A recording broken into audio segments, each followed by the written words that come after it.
ফজরের নামাজ না পড়ে তোমরা যারা ঘুমাও, আমারে মাফ কইরো, আমি তোমাগর একটা শক্ত কথা বলি, মাফ। যাদের কপালে ফজরের নামাজের সেজদা নাই, তোমরা সব বাবারা ভাইরা রাস্তার কুত্তার লগে তোমারে মিলাইয়া দেখো, কুত্তার লগে তোমার কোনো পার্থক্য আছে কিনা। সোজা কথা, কুত্তার সাথে মিলাইয়া দেখো, কুত্তার লগে, কুত্তার লগে।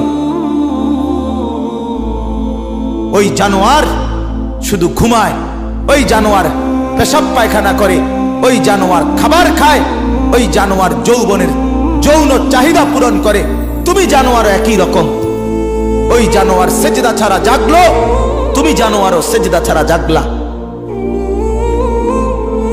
যদি বিবেক থাকে, লজ্জা থাকে, যদি মার দুধ খেয়ে থাকো, যদি মুসলমানের বাচ্চা হয়ে থাকো, যদি ইমানের রক্ত থাকে, ইমানের বিন্দু থাকে, তো যদি কানে আজান শুনে থাকো, তো আল্লাহর হস্তে নামাজ পড়ো।